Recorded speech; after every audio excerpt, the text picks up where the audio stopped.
नमस्कार मित्रांनो, या व्हिडिओत आपण पाहून घेणार आहोत दिवंगत पूर्वजांचे पूजन करण्याचे 15 दिवस म्हणजेच पितृपक्ष.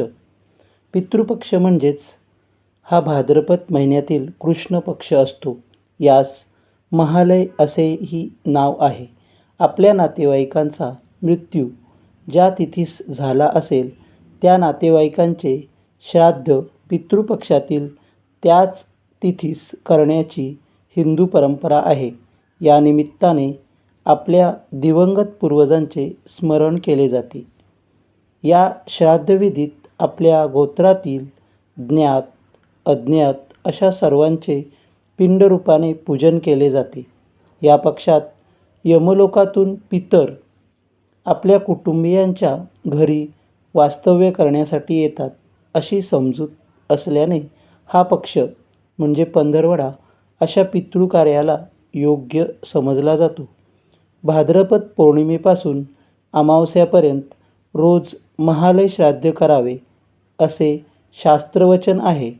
पण ते शक्य नसल्यास त्या तिथीला आपला पिता मृत झाला असेल त्याच दिवशी या पक्षात सर्व पितरांचे उद्देशाने महालय श्राद्ध करण्याचा परिपाठ आहे. पितृपक्षात आपल्या दिवंगत पूर्वजांचे स्मरण करणे विहित असल्याने अन्य शुभकार्ये वा उत्सव या काळात न करण्याचा संकेत हिंदू धर्मशास्त्रात रूढ आहे.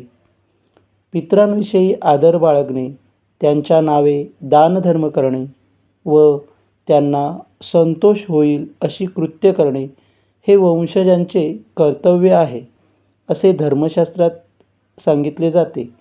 देवपितृ कार्यान्वयन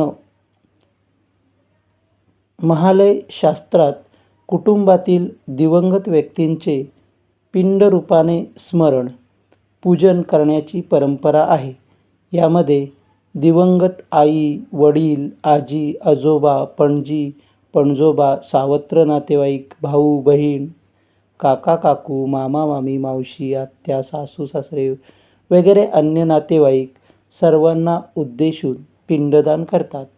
आपण विविध गुरूंकडे आयुष्यभर काही ना काही शिकत असतो आणि काही लोकांना आपण शिकवत असतो.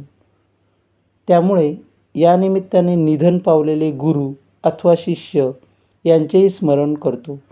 आपले हितचिंतक, स्नेही, अन्य आप्त, आपल्या घरी मदतनीस म्हणून राहिलेल्या व्यक्ती, घरातील पाळीव प्राणी हे दिवंगत असतील तर त्यांचेही यात स्मरण होते. याखेरीज जगाच्या पाठीवर दिवंगत असलेल्या आपल्या ओळखीच्या एवढेच नव्हे तर अनोळखी असलेल्या दिवंगत व्यक्तींना उद्देशूनही हे श्राद्ध करतात.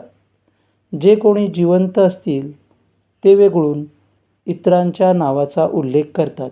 पूर्व, पश्चिम, दक्षिण, उत्तर या 4 दिशांना 4 धर्मपिंडे देण्याची पद्धत विशेष करून आहे. 4 दिशांना मृत झालेल्या ज्ञात अज्ञात जीवांसाठी यजमान हे पिंडदान करतात. महालय श्राद्धात क्षणदान, अर्ध्यदान, पूजा, पिंडदान, विकीरदान, स्वाधावाचन वगैरे विधी करावयाचे असतात. योग्य तिथीवर महालय करणे अशक्य झाल्यास पुढे सूर्य वृश्चिक राशीला जाईपर्यंत कोणत्याही योग्य तिथीला महालय केला तरी चालतो. चालू वर्षी मृत झालेल्या व्यक्तींचे श्राद्ध या पक्षातल्या चतुर्थीला किंवा पंचमीला भरणी नक्षत्र असताना करतात. भाद्रपद वद्य नवमीला अविधवा नवमी म्हणतात. या दिवशी अहेवपणी नवरा जिवंत असताना मृत झालेल्या स्त्रीचे श्राद्ध करण्याचा किंवा सवाष्णीला भोजन घालण्याचा प्रघात आहे. या नवमीला गुजरातमध्ये डोशी नवमी म्हणतात. सर्व पितरी अमावस्या भाद्रपद अमावस्येला मातामह श्राद्ध, आईच्या वडिलांची श्राद्ध असतेच. पण या दिवशी ज्यांचा मृत्यूदिन नक्की माहीत नाही त्या सर्वच पितरांचे श्राद्ध करण्याचा प्रघात आहे. म्हणजेच सर्व पितरी अमावस्या. तसेच महालयातील विशिष्ट तिथींना करण्यात येणारे श्राद्ध कोणत्याही कारणाने किंवा अडचणीमुळे राहिले असेल तर ते या दिवशी करता येते. मित्रांनो, सर्वपित्री अमावस्येबद्दल तुम्हाला दिलेली जी माहिती कशी वाटली, आवडल्यास व्हिडिओला नक्की लाईक करा, शेअर करा, कॉमेंट करा आणि आपल्या चॅनलला सबस्क्राईब करायला विसरू नका. धन्यवाद. आता पुढे श्राद्धांशी संबंधित आणखी काही गोष्टी. कुटुंबातील सदस्यांच्या मृत्यूनंतर 1 वर्षांनी भरणी श्राद्ध करणे आवश्यक आहे. अविवाहिताचे भरणी श्राद्ध पंचमीला केले जाते. जर एखाद्या स्त्रीचा पती जिवंत असताना तिचा मृत्यू झाला तर तिचे श्राद्ध 9मीला केले जाते. जर एखाद्या स्त्रीचा मृत्यू झाला असेल परंतु तिची तारीख माहीत नसेल तर तिचे श्राद्ध देखील मातृनवमीला केले जाते. आत्महत्या, विष किंवा अपघातामुळे मरण पावलेल्या लोकांचे श्राद्ध चतुर्दशीच्या दिवशी केले जाते. पितृपक्षाच्या 15 ते 16 दिवसात पितरांसाठी तर्पण, श्राद्ध आणि पिंडदान केले जाते. सनातन धर्मात मृत्यूनंतर श्राद्ध करणे अत्यंत महत्त्वाचे मानले जाते.